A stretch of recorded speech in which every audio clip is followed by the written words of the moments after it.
Hello guys, welcome to our channel. This is Teja. ప్రస్తుతం మనతో పాటు ప్రముఖ సీనియర్ జర్నలిస్ట్ ఇమ్మంది రామారావు గారు. నమస్తే సార్. బాబు. తెలంగాణ ముఖ్యమంత్రి రేవంత్ రెడ్డి గారు జగన్మోహన్ రెడ్డి గారికి ఒక రిటర్న్ గిఫ్ట్ ఇవ్వబోతున్నాడు అంటూ కూడా చాలా మంది వార్తలు చెప్తున్నారు రీసెంట్గా.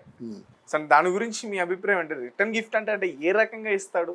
అంటే కేసీఆర్ చంద్రబాబు నాయుడుకి ఏ విధంగా అయితే రిటర్న్ గిఫ్ట్ ఇచ్చాడో అలాగే రేవంత్ రెడ్డి కూడా మన జగన్మోహన్ రెడ్డి గారికి రిటర్న్ గిఫ్ట్ ఇస్తాడు అన్నమాట. సో అందుకని రిటర్న్ గిఫ్ట్ అంటున్నారు. అంతే కదా మరి. ఇప్పుడు కేసీఆర్ జగన్మోహన్ రెడ్డిని కొంత డబ్బు కూడా ఒక 2,000 కోట్ల రూపాయలు సహాయం చేసి మరి గెలిపించాడని వాడుకలో ఉన్న సమాచారం. అలాగే రేవంత్ రెడ్డి కూడా డెఫినెట్గా ఈ జగన్మోహన్ రెడ్డికి ఊహించిన గిఫ్ట్ ఇస్తాడు. అది ఎలాగంటే లెక్కలు కక్కాలి. వీళ్ళిద్దరి మధ్య జరిగినటువంటి లాలూచి ఉంది కదా, కేసీఆర్ జగన్మోహన్ రెడ్డి మధ్య జరిగిన లాలూచి ఉంది కదా. నీళ్ళ పంపకం విషయంలో ఏ అండర్స్టాండింగ్ వచ్చారు. కేసీఆర్ పేరుకి తెలంగాణ వ్యక్తే కానీ జగన్మోహన్ రెడ్డి తాలూకు కాంట్రాక్ట్ అందరి రెడ్డిలకే కాంట్రాక్టులు ఇచ్చాడు. ఎన్ని వేల కోట్లు వీళ్ళు నొక్కేశారు. ఎన్ని వేల కోట్లకి సమాధానం చెప్పలేదు ప్రభుత్వానికి. ఇవన్నీ తీరుస్తున్నాడు కదా. ఇప్పుడు ఇక్కడున్న కాంట్రాక్టులు అందరూ కూడా ఎవరో కాదు, జగన్మోహన్ రెడ్డి తాలూకు బినామీలు ఇక్కడ కాంట్రాక్టులు. అవన్నీ తేటతెల్లంగా తేల్చి ఆయన్ని ఒక పెద్ద ముద్దాయిని చేసేటువంటి ఆలోచనలో ఉన్నాడు రేవంత్ రెడ్డి. డెఫినెట్గా ముద్దాయిని చేస్తాడు. ఎవరిని? జగన్. తర్వాత రేపు చంద్రబాబు వచ్చిన తర్వాత జగన్ చాలా సమాధానాలు చెప్పుకోవాలి. దేనికి? మన ఆంధ్రాకి ప్రజలకు కానీ ఆంధ్ర ప్రభుత్వానికి కానీ చాలా సమాధానాలు చెప్పుకోవాలి. నీళ్ల విషయం ఎందుకు తేల్చలేదండి? కరెంటుకి రావాల్సిన బకాయిల విషయం ఎందుకు తేల్చలేదండి? మీరు చుట్టాలు పక్కాలైతే మీ ఇద్దరు ఏదో మధ్యాహ్నం సాయంత్రం భోజనం చేసి చేయి కడిగేసుకోండి. కానీ ఈ ప్రజలతో ముడిపడి ఉన్నటువంటి జాతి సంపద, ఆ సంపద ప్రజలకు ఇవ్వాలి. మీ అండర్స్టాండింగ్ పెట్టుకుంటే ఎలాగవుద్ది? ఇవన్నీ రిటర్న్ గిఫ్ట్లే, తప్పకుండా ఇస్తాడన్నమాట. అందువల్ల కొంచెం రేవంత్ రెడ్డికి ఏంటంటే అంటే పరిపాలనలో కొంత నిజాయితీ ఉండాలి, కానీ మరీ ఎంత దారుణంగా పరిపాలించకూడదు. కానీ ఇప్పుడు కేసీఆర్ని కానీ ఆయన్ని కానీ, ఫర్ ఎగ్జాంపుల్ నన్ను కేసీఆర్ని ఎంతో రెస్పెక్ట్ చేశాడు. ఎంత రెస్పెక్ట్ చేశాడంటే కేసీఆర్ కోసం కేటాయించబడ్డ కుర్చీలో కూడా ఎవరిని అది అలా ఖాళీగా ఉంది. అలా కేసీఆర్ గురించి మాట్లాడుతుండగా ఆయన కొంచెం ఒక కళ్ళు చెమర్చాయన్నమాట ఆయనకి. ఎందుకంటే ఆయన ఒప్పుకున్నాడు. కేసీఆర్ ప్రజల కోసం చాలా పాటుపడ్డాడు, ఉద్యమంలో కూడా చాలా పాటుపడ్డాడని. బట్ ప్రజలందరూ చూస్తుండగా కొంచెం కంటతడి పెట్టాడు.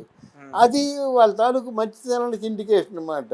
వాడు నాకు చెప్పేది వాడు ఏదో రకరకాల నోటుకు వచ్చిన బూతులు తెలంగాణ యాసలో తిట్టినట్టయితే రేవంత్ రెడ్డికి ఏమైనా నష్టం వస్తుందా? పైగా నీ తాలూకు పరువు పోతుందన్నమాట.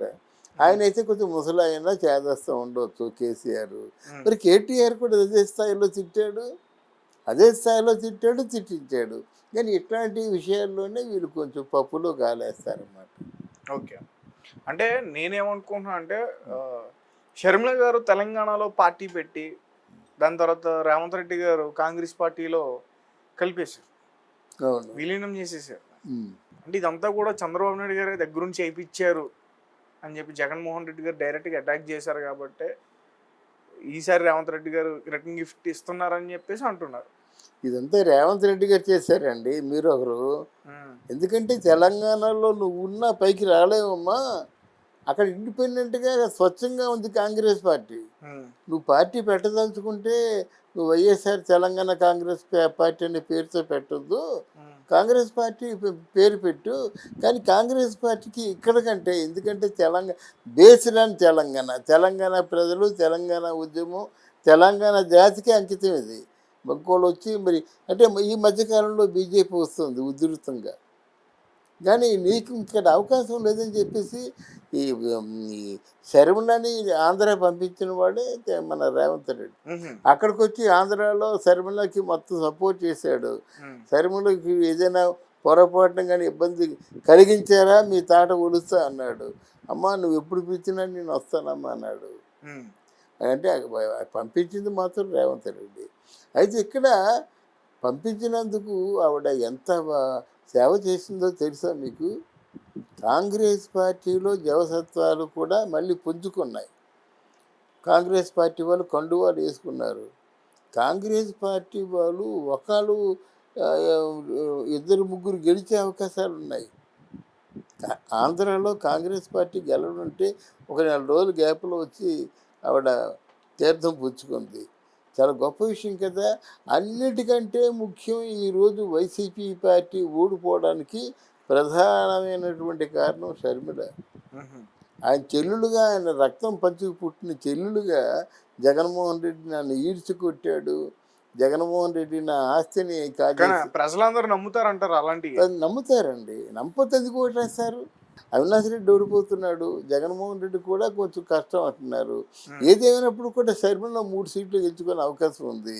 మరి ఇక అక్కడ స్వీప్ అయింది కదా, మొత్తం రాయలసీమ తాలూకు ప్రభావం అంతా కనిపించింది కదా.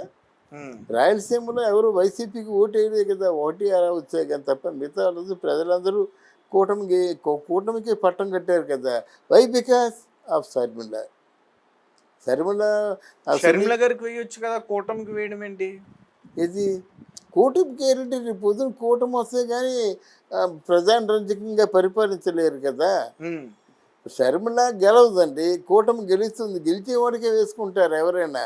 కూటమి గెలవాలంటే ఈ పవన్ కళ్యాణ్ లాగా భారీ ఎత్తున ఆయన ఆ అమ్మాయి కూడా జనంలో తిరగాలి, వినిపించాలి. మంచి స్పీకర్ నో డౌట్, కానీ ఇట్ టేక్స్ టైం. షర్మిల మంచి నాయకురాలుగా గుర్తిస్తారు, జగన్మోహన్ రెడ్డి కంటే బాగా మాట్లాడుతుంది. అంటే మంచి నాయకురాలుగా గుర్తిస్తారు, కానీ మళ్ళీ ఆవిడ సీఎం పట్టణం కట్టాలంటే చూడాలి. Takes time. ఆయన లండన్ వెళ్ళే ముందు ఉమ్, నేను విశాఖపట్నాన్ని క్యాపిటల్గా చేస్తాను, నా ప్రమాణ స్వీకారం విశాఖపట్నం నుండి అని చివరి సభల్లో చెప్పాడన్నమాట. అందుకోసం చెప్పాడు కనుక అక్కడ చేయాలి కదా. ఏం చేద్దాం అనుకున్నా చేయకపోయినా ముందు గెలిచిన తర్వాత కదా ఇవన్నీ. గెలవకుండా ఓడిపోయారు అనుకోండి, ఎవరి ఇళ్లలో పెరిగే చాలామంది వైసీపీ నేతలందరూ జంపు, ఎవరు రావటం లేదు. ఉమ్, ఇప్పుడు మనకి ఉన్న నోరు పెద్దేసుకొని అందరినీ విమర్శించినటువంటి రోజా దగ్గర నుంచి, అక్కడ ధర్మాన ప్రసాద్ దగ్గర నుంచి, గుడివాడ అమర్నాథ్ నుంచి, ఇలా మొత్తం ఎవరెవరైతే నోరు పెద్దేసుకొని గుడివాడ నాని దగ్గర నుంచి, విడుదల రజని దగ్గర నుంచి, ఇలా చాలామంది మొత్తం అంబటి రాంబాబు ఇలా అందరూ కూడా కట్టగట్టుకుపోయారు అన్నమాట. అందువల్ల ఇప్పుడు అందరూ మొహం చాటేసుకునే టైంలో మరి ఈ నెల గెలిచేస్తాడు అనే ఆలోచన. బట్ 600 100 డెఫినెట్గా కూటమి ఈసారి తప్పకుండా గెలుస్తుంది. అందుకోసమే సైలెంట్గా చంద్రబాబు నాయుడు ఉన్నాడు అన్నమాట. ఆయన చేయవలసిన కార్యక్రమాల గురించి ఆలోచిస్తున్నాడు, కానీ వృధాగా మాట్లాడటం లేదు, ఏది బయటపడటం లేదు. అంటే మరి ఇంకా ఎవరు గెలుస్తారంటారు మీ అంచనాలు? కూటమి తప్పకుండా గెలుస్తుందండి. ఉమ్, అంటే వీళ్ళు చెప్పినట్టుగా లక్షలు ఓట్ల మెజార్టీతో గెలవడం కష్టం, కానీ ఫైట్ టగ్గా ఉంటుంది. నన్ను అడిగితే ఆరా మస్తాన్ సర్వేను కేకే సర్వే కూడా 2 కూడా ఎగ్జాజరేషన్స్ ఉన్నాయి. ఈ పార్టీకి ఈయన ఎగ్జాజరేట్ చేశాడు, వైఎస్ఆర్ పార్టీకి ఈయన ఎగ్జాజరేట్ చేశాడు అన్నమాట. అది నమ్మశక్యంగా లేదు. పోటీ మాత్రం గట్టి పోటీ ఇవ్వడం జరుగుతుందండి, కానీ ఫైనల్గా కూటమి గెలుస్తుంది. హీరో ఆఫ్ దిస్ అంటే election is only. Okay sir. Thank you అమ్మా.